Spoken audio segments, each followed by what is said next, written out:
تقدیر پر ایمان صحیح کیسے ہوگا؟ تقدیر پر ایمان کے 4 مراتب ہیں. تقدیر پر ایمان کے 4 مراتب ہیں. ان تمام مراتب کو ماننا پڑے گا. اگر کسی مرتبے میں کوئی شک ہے یا اس کا انکار ہے تو تقدیر پر ایمان درست نہیں ہوگا، قابل قبول نہیں ہوگا. پہلا مرتبہ اللہ تعالیٰ کا علم سابق. اللہ تعالیٰ کا علم سابق. اللہ رب العزت کو تمام حوادث کا علم ہے، وقوع سے پہلے علم ہے. اللہ تعالیٰ ہر چیز جانتا ہے، ہر حادثہ، ہر واقعہ، ہر امر جانتا ہے. اس کائنات میں کیا ہونے والا، کس دن، کس تاریخ، کس وقت کیا ہوگا، اللہ کو معلوم ہے. اس کا علم سابق. ہمارا اس پر ایمان ہے. جو لوگ تقدیر کے منکر ہیں ان کا اشکال علم سابق پر ہے. قدریہ فرقہ، ان کا اشکال اس علم سابق پر. وہ علم سابق کو نہیں مانتے. وہ کہتے ہیں الامر مستأنف یا الامر انف، کہ معاملہ مستأنف ہے. کیا کہ جو چیز ہو جاتی ہے وہ ہونے کے بعد اللہ کے علم میں آتی ہے، پہلے اللہ کو معلوم نہیں ہوتی. نعوذ باللہ. یہ قدریہ کا نظریہ. اللہ تعالیٰ کی شان میں اتنی گستاخی، اس کے علم کا انکار، اس کے اس عظیم صفت کا انکار، یہ ان کے شبہ کا سبب کہ اللہ تعالیٰ کو پہلے سے معلوم نہیں. بندہ عمل کرتا ہے تو اللہ کو معلوم ہوتا ہے اور اللہ اس عمل کا اس کو اجر دیتا ہے. یا گناہ کرتا ہے تو اللہ کو بعد میں معلوم ہوتا ہے اور اللہ اس کا گناہ جو اس کا وزر ہے وہ اس کو دیتا ہے. تو چونکہ یہ اللہ تعالیٰ کا علم سابق کے منکر، یا پوری تقدیر کے منکر، پوری تقدیر کے منکر، اس وقت تک تقدیر پر ایمان درست نہیں ہوگا جب تک یہ پہلا جو مرحلہ تقدیر پر ایمان کا ہے، اللہ تعالیٰ کے علم سابق پر ایمان لانا. حق اللہ تعالیٰ کو سب معلوم ہے، قیامت تک معلوم ہے. قیامت کے بعد کیا ہوگا، کون جنتی، کون جہنمی، ہر چیز اللہ کے علم ہے. اور اللہ رب العزت نے اس کو لکھنے کا حکم دیا. یہ لکھا. یہ مرتبہ ثانیہ، کتابت القدر. اللہ تعالیٰ کو ہر چیز معلوم ہے، یہ اللہ کا علم سابق مرتبہ اولا. مرتبہ ثانیہ اللہ تعالیٰ نے اسے لکھنے کا حکم دیا. یہ لکھا. ان اللہ کتب مقادیر الخلائق قبل ان يخلق السماوات والارضین ب50,000 سنہ. اللہ تعالیٰ نے تمام خلائق کی تقدیریں لکھی. آسمانوں اور زمینوں کی پیدائش سے بھی 50,000 سال پہلے، 50,000 سال پہلے، زمین و آسمانوں کی تخلیق سے پہلے. یہ مرحلہ ثانیہ کہ جو کچھ اس کائنات میں ہونے والا ہے سب لکھا ہوا، نوشتہ ہے تقدیر، اللہ کا یہ قضاء و قدر سب لکھا ہوا. اس پر ایمان لانا ضروری. تیسرا مرحلہ یہ ہے کہ اب اس کائنات میں جو کچھ ہو رہا ہے وہ اس لکھے ہوئے کے مطابق ہو رہا ہے. جو کچھ ہو رہا ہے لکھے ہوئے کے مطابق ہو رہا ہے. یعنی جو اللہ تعالیٰ کا علم ہے، جو لکھنے کا حکم دیا، یہ سب اس کے مطابق ہو رہا ہے. یہ سب اللہ کی خلق ہے، اللہ تعالیٰ کا امر ہے، اس کی مشیت اور اس کا اختیار ہے. بالکل اس لکھے ہوئے کے مطابق ہو رہا ہے، کوئی فرق نہیں. اگر فرق ہوگا تو اللہ تعالیٰ کے علم پر یہ شبہ اور حملہ ہوگا. کوئی فرق نہیں، سب کچھ ایسا ہی لکھا ہوگا جو کچھ ہو رہا ہے. ہمیں اس کا علم کیسے ہوگا؟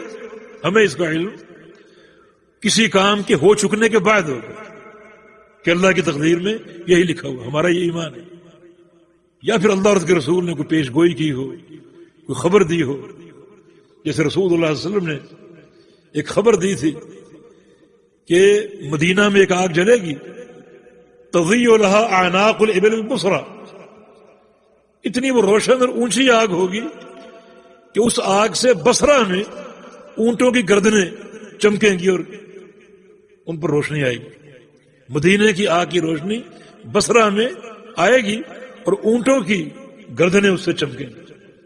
اور غالباً 6 ہجری کے واقعات میں البدایہ والنہایہ میں حافظ ابن کثیر نے اس آگ کا ذکر کیا کہ قافلے میں کچھ لوگ جا رہے تھے اونٹوں پر اور انہیں اونٹوں کی گردنوں پر روشنی دیکھی. تو یہ حق ہے، ان حدیثوں پر ہمارا ایمان ہے. کہ رسول اللہ صلی اللہ علیہ وسلم نے جو پیش گوئیاں فرمائی ہیں وہ ساری ہوں گی. تو تقدیر کا ہمیں علم کیسے ہوگا؟ کسی بھی چیز کے ہو چکنے کے بعد، اور یا پھر اللہ اور اس کے رسول کو خبر ہو، ہمارا اس خبر پر ایمان ہے کہ ایسا ہو کر رہے گا. بعض اوقات اس کی ایک تاریخ متعین ہوتی ہے، جیسے نبی علیہ السلام نے فرمایا تھا جنگ بدر والے دن کہ ہذا مسرع فلان الغد انشاءاللہ، کہ کل یہاں فلاں کافر کی لاش گرے گی. آپ نے تعین فرمایا یہاں فلاں کافر گرے گا، یہاں فلاں گرے گا. حضرت عمر فرماتے ہیں کہ اگلے دن میں نے دیکھا اور وہی کافر گرے ہوئے تھے جہاں اللہ کے پیغمبر صلی اللہ علیہ وسلم نے نشاندہی فرمائی تھی. تمہارا اس پر ایمان ہے. یہ تقدیر کی معرفت کا کہ دو طریقے یا دو راستے. اور چوتھا مرحلہ یہ ہے کہ جو کچھ ہو رہا ہے آپ یہ نہ سمجھیں کہ یہ نوشتہ تقدیر کی مجبوری کی بنا پر ہو رہا ہے. نہیں، جو کچھ ہو رہا ہے اللہ تعالیٰ کی مشیت کے مطابق ہو رہا ہے، اس کی مشیت کے خلاف نہیں. اس کی مشیت بھی یہی ہے. جو کچھ ہو رہا ہے اس لیے نہیں ہو رہا کہ چونکہ لکھا جا چکا لہذا مجبوراً ایسا ہو، نہیں، یہ پروردگار کی مشیت کے مطابق. تو قدریہ تقدیر کے منکر تھے اور ان کا انکار پہلے مرحلے پر تھا، یعنی اللہ تعالیٰ کے علم سابق کا انکار. ان کا مقابلہ جبریہ نے کیا. وہ کہتے ہیں کہ دیوار پہ گیند مارو جتنی قوت سے اتنی طاقت سے وہ آپ کے پاس واپس آئے گی. تو جبریہ نے بھی قدریہ کا مقابلہ اسی طاقت سے کی، اور قدریہ نے آخری مرحلے کا انکار کیا. علم سابق کو بھی مانا، اللہ کی خلق کو مانا، کتابت کو مانا، آخری مرحلے کا انکار کیا. آخری مرحلہ کیا ہے کہ سب اللہ کی مشیت کے مطابق ہو رہا ہے، اللہ تعالیٰ کی مشیت کے مطابق ہو رہا ہے. انہوں نے اس مشیت کو ایسا مانا کہ ہر بندے کو تقدیر کے آگے مجبور محض بنا دیا کہ بندہ جو کچھ کر رہا ہے نوشتہ تقدیر سے مجبور ہو کر رہا ہے. اس کا اپنا کوئی اختیار نہیں، اس کا اپنے اختیار کو کوئی عمل دخل نہیں. وہ کہتے جیسے ہوا چلتی ہے درخت کے پتے ہلتے ہیں، اس میں پتوں کا کوئی اختیار نہیں. یا ایک شخص راشا کا مریض ہو جائے تو اس کے ہاتھ ہلتے رہتے ہیں، اس کے اختیار سے نہیں بلکہ یہ اس کا مرض ہے، یہ اس کا اضطرار ہے. تو بندہ جو کچھ کر رہا ہے، کوئی بندہ گھر سے نکلتا ہے اور کہاں جاتا ہے؟ مسجد میں. کوئی گھر سے نکلتا ہے اور کہاں جاتا ہے؟ شراب خانے میں. مسجد میں آنے والا بھی نوشتہ تقدیر پر مجبور ہے اور شراب خانے میں جانے والا بھی نوشتہ تقدیر پر مجبور ہے. بندے کا اپنا کوئی اختیار نہیں. یہ قدریہ کو انہوں نے رد کیا، تمام مراحل کو مانا. آخری مرحلے میں انہوں نے شبہات داخل کر دی اور گمراہ ہو گئے. قدریہ بھی گمراہ ہیں اور جبریہ بھی گمراہ ہیں. بحمد اہل سنہ کا عقیدہ بالکل کتاب و سنت سے ماخوذ ہے. ان کا چاروں مراحل پر ایمان ہے. اور جہاں تک چوتھا مرحلہ اللہ تعالیٰ کی مشیت کا ہے، تو یہاں تقدیر کی دو قسمیں. ایک ہے تقدیر سارے امور میں، خلق ہو، اماتہ ہو، احیاء ہو، کسی کو پیدا کرنا، کسی کو مارنا، روزی کی تقسیم، کسی کا مالدار ہونا، کسی کا غریب ہونا. ان سارے اعمال میں تقدیر جو ہے اللہ تعالیٰ کا فیصلہ، یہ سارے اس کی مشیت کے ساتھ. کیا ہوگا؟ جو اللہ چاہے گا.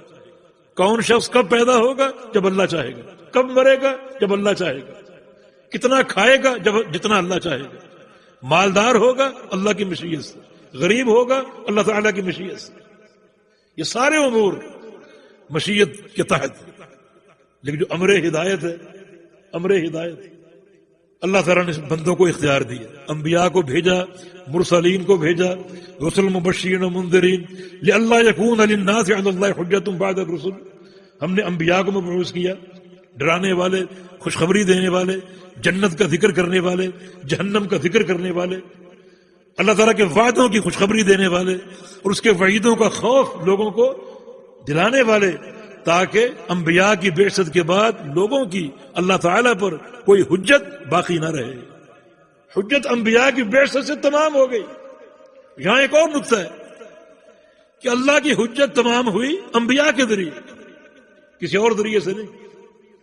لہذا اگر تم اپنی برادری کو پکڑے بیٹھے ہو کہ برادری جو کہے وہ ٹھیک ہے، تو یاد رکھو اللہ کی حجت کسی برادری سے پوری نہیں ہوتی. اگر تم کسی شیخ کو پکڑے بیٹھے ہو کہ جو یہ کہے وہ درست ہے اور پورے دین کی عمارت اس کے سر پہ قائم ہے، تو اللہ کی حجت کسی شیخ سے پوری نہیں ہوئی. کوئی امام، کوئی پیر کہ اس کی ہر بات ماننی ہے، یہ بات یاد رکھ لو. اللہ تعالیٰ کی حجت اپنے تمام بندوں پر ان میں سے کسی کے ذریعے پوری نہیں ہوئی، رسولوں سے پوری ہوئی. جب تک رسول کی اتباع نہیں کرو گے ہر معاملے میں، اس وقت تک تم ہدایت پر نہیں ہو. تبھی تو فرمایا وَإِن تُطِيعُوهُ تَهْتَدُوا، تم ہدایت پر کب آؤ گے؟ جب میرے پیغمبر کی اطاعت کرو، ورنہ نہیں. تو رسول انبیاء بھیجے، انہوں نے پورا تعارف کرایا جنت کا راستہ، جہنم کا راستہ، اور لوگوں کو یہاں اختیار دیا. اِنَّا هَدَيْنَاهُ السَّبِيلَ اِمَّا شَاكِرًا وَإِمَّا كَفُورًا.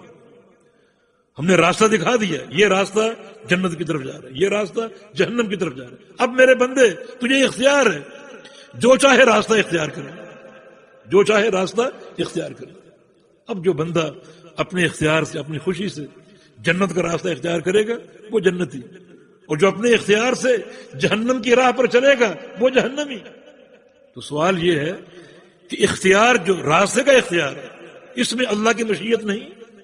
اس میں بھی ہے، اختیار موجود ہے، مگر بندہ جو اختیار کرے گا وہ اللہ کی مشیت سے باہر نہیں ہوگا. قل ان الامر کلہ للہ، سارا امر، سارا اختیار اللہ کے پاس.